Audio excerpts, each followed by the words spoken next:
Dan Johnson, a Republican state lawmaker in Kentucky who defiantly denied allegations that he sexually assaulted a teenage girl in the basement of his home, died in an apparent suicide Wednesday night, the county coroner said.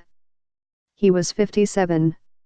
Bullitt County Coroner Dave Billings said Johnson died of a single gunshot wound on Greenwell Ford Road in Mount Washington, Kentucky. Billings said Johnson stopped his car at the end of a bridge in a secluded area, then got out and walked to the front of the car. He said an autopsy is scheduled for Thursday morning. "I would say it is probably suicide," he said. Johnson was elected to the state legislature in 2016, part of a wave of Republican victories that gave the GOP control of the Kentucky House of Representatives for the first time in nearly 100 years. He won his election despite Republican leaders urging him to drop out of the race after local media reported on some of his Facebook posts comparing Barack and Michelle Obama to monkeys. Sign up today for a free 30-day free trial of unlimited digital access. The pastor of Heart of Fire Church in Louisville, Johnson sponsored a number of bills having to do with religious liberty and teaching the Bible in public schools. But he was mostly out of the spotlight until Monday, when the Kentucky Center for Investigative Reporting published an account from a woman saying Johnson sexually assaulted her in the basement of his home in 2013.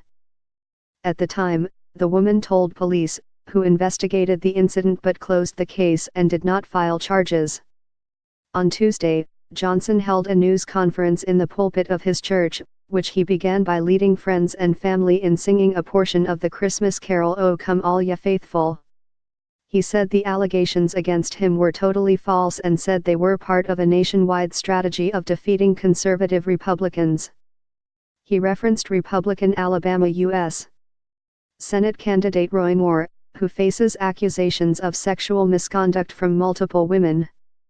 Shortly before 5 p.m. Wednesday, Johnson posted a message on his Facebook page that asked people to care for his wife. He wrote that PTSD is a sickness that will take my life, I cannot handle it any longer. It has won this life, but heaven is my home. The post appears to have been removed. Michael Scholar, president of Louisville Public Media, which owns the Kentucky Center for Investigative Reporting, said everyone at the organization is deeply sad. Our aim, as always, is to provide the public with fact-based, unbiased reporting and hold public officials accountable for their actions, Scholar said. As part of our process, we reached out to Representative Johnson numerous times over the course of a 7-month investigation. He declined requests to talk about our findings. The sexual assault accusations against Johnson were revealed as a sexual harassment scandal involving 4 other Republican lawmakers was unfolding at the state capitol. Former Republican House Speaker Jeff Hoover resigned his leadership position after acknowledging he secretly settled a sexual harassment claim with a member of his staff. 3 other lawmakers were involved in the settlement, and all lost their committee chairmanships.